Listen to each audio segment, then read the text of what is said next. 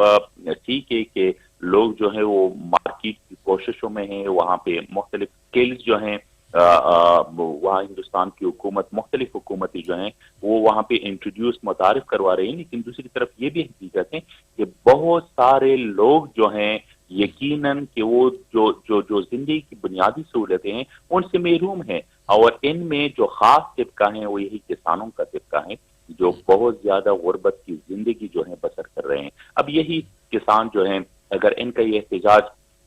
اور زیادہ جو ہے طول پکڑے، اب یہ اگر سیول ڈس اوبیڈینس پہ آ جائیں، اب ان کو جو ہے سہولت فراہم نہ ہو رہی ہوں، تو ظاہر ہے کہ یہ اپنا کام چھوڑ دیں گے. اس کے علاوہ جو پروڈکشن ہے اس پہ یقیناً کیا اثر پڑے گا، کیونکہ وہ پروڈکشن، وہ پیداوار جو ہیں اس میں اضافہ تو دور کے بعد کی جو مطلوبہ مقدار ہیں وہ بھی یہ لوگ حاصل نہیں کر سکیں گے. تو پھر کیا ہوگا کہ یہ ہندوستانی ریاست جو ہیں پھر باہر سے چیزیں جو خوراک اجناس ہیں وہ باہر سے درآمد کرے گی، تو اس سے یقیناً کہ مہنگائی آئے گی، انفلیشن آئے گا، چیزوں کی جو نرخ ہیں، جو ریٹ ہیں اس میں اضافہ ہوگا. تو اس لیے یہ کسان تو مطالبہ کر رہے ہیں کہ جو سینٹر ہیں، جو وفاق ہیں ہندوستان کا، وہ جو اسٹیٹ سبجیکٹس ہیں وہاں پہ ہندوستان میں جو مختلف ریاستیں ہیں، یہ صوبے ہیں،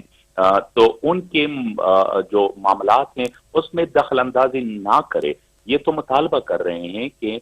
ڈی سینٹرلائزیشن جو ہے اس پہ عمل درآمد کیا جائے کہ ہر اسٹیٹ کو، اور پھر ایون اسٹیٹ کے اندر بھی جو مختلف ان کی یونٹس ہوتے ہیں ان کو با اختیار بنائے جائیں، کیونکہ مقامی سطح پہ وہ اپنے نمائندوں کو جانتے ہیں اور ان کے نمائندے جو ہیں وہ اپنے کسانوں کو جانتے ہیں اور ان کے معاملات جو ہیں بخوبی حل کر سکتے ہیں. اس کے علاوہ جتنے بھی یہ کسانوں کے خلاف مقدمے درج ہو چکے ہیں، ان پہ کیسز ہو چکے ہیں، ان کا یہ مطالبہ ہے کہ ان کیسز کو واپس لیا جائے، اور کہیں پہ اگر یہی کسانوں کو جو رہنما ہیں یا عام کسان ہیں ان کو جو گرفتار کیا جا چکا ہے تو ان کو جو ہے باعزت بری کیا جائے. لیکن جہاں تک سوال ہے پیداوار کا، تو میں پھر یہ کہوں گا کہ اس پہ یقیناً اثر پڑے گا اور مہنگائی میں اضافہ ہوگا. اس کے ساتھ ساتھ جو ہیں یہی فارمرز جو ہیں یہ اگر اپنا کام چھوڑ دیں گے تو نہ صرف ان کے روزگار پہ اثر پڑے گا بلکہ اس سے وابستہ جتنی بھی انڈسٹری ہیں، صنعت ہیں، وہاں پہ جو ملازمین ہیں ان کے کام پہ بھی اثر پڑے گا، اور وہاں پہ بھی یقیناً کہ جو ڈاؤن سائزنگ ہے امپلائیز میں وہ بھی جو ہے اس مد میں آئے گی کہ لوگوں کا جو روزگار جو ہے وہ بھی حاصل کرے. ڈاکٹر صاحب وہ جو کہتے ہیں کہ تنگ آمد بجنگ آمد، تو اس وقت بھارتی کسان جو ہے اتنے مایوس ہیں اور بار بار حکومتی جو یقین دہانیاں تھیں جو دراصل جھوٹ پر مبنی تھیں، اور بھارت کی حکومت تو ہمیشہ غلط بیانی کرتی ہے اور جھوٹ بولتی ہے، اور ایک طویل احتجاج 2020 میں شروع ہوا، 2021 میں ختم ہوا،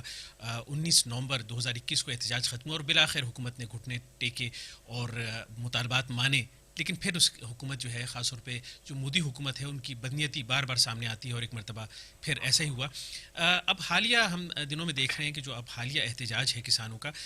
اس میں مذاکرات کی ناکامی کے بعد جو بھارتی کسان ہیں انہوں نے ریل روکو تحریک جو ہے وہ بھی شروع کی ہے، اور ان کا یہ بھی کہنا ہے کہ اگر بھارتی جو پنجاب کی حکومت ہے وہ بھی مرکزی حکومت کی اگر تائید کرتی ہے اور حمایت کرتی ہے، اسی پالیسیوں پہ عمل پیرا رہتی ہے، تو وہ سخت احتجاج کریں گے، اور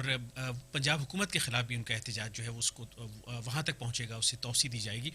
ایک اور چیز ہے کہ 30 دسمبر کی ایک ڈیڈ لائن دی ہے کہ اگر اس 30 دسمبر تک اگر مطالبات تسلیم نہیں ہوتے تو احتجاج میں بہت شدت آئے گی۔ اسے آپ کیسے دیکھتے ہیں؟ یقیناً کہ یہ ہندوستانی حکومت پہ جو ہے اور زیادہ اثر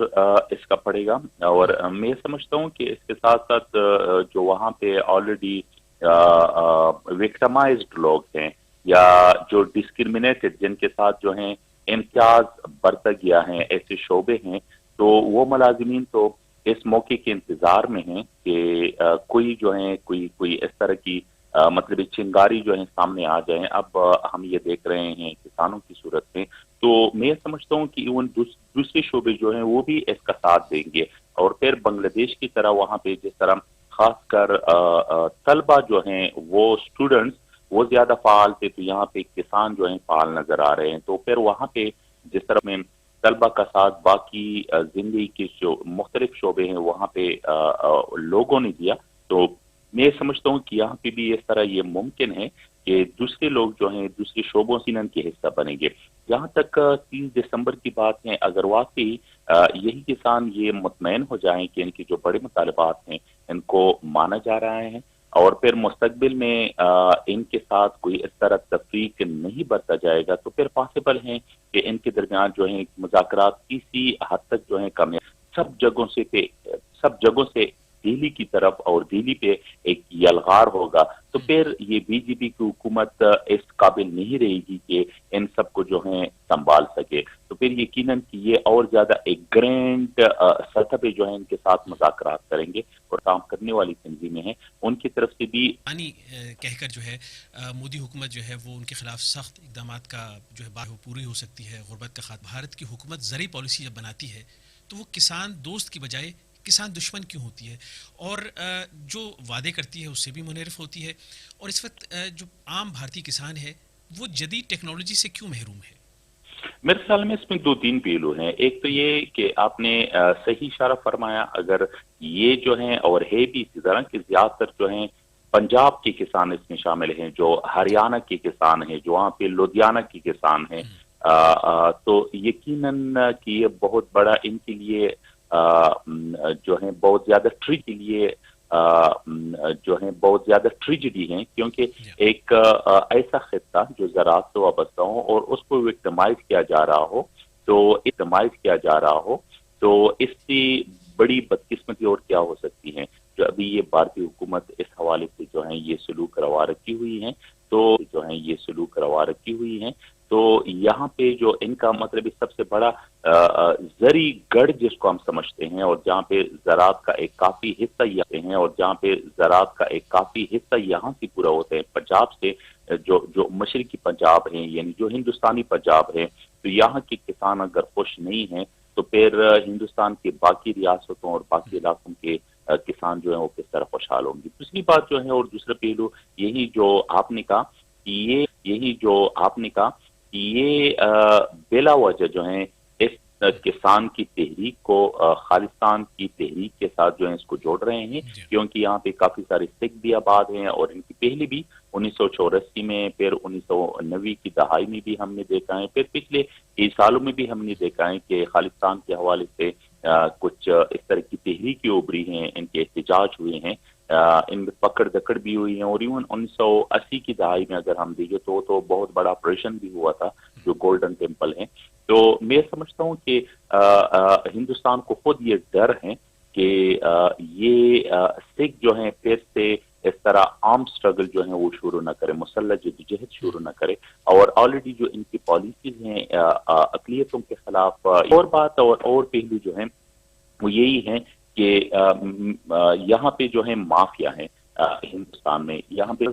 مافیا ہیں، اور مافیا جو ہیں صرف اپنے لیے ہیں، اپنے فائدے کے لیے بات کرتے ہیں، اپنے فائدے کے لیے قوانین بناتے ہیں۔ ان کے پارلیمنٹ میں بھی راجیہ سبھا، لوک سبھا دونوں ایوانوں میں ان کا غلبہ ہے، اور یہ حکومت کی پشت پناہی پہ جو ہیں یہ سارے کام جو ہیں وہ کرتی ہیں، تو ان کا یعنی حکومت کا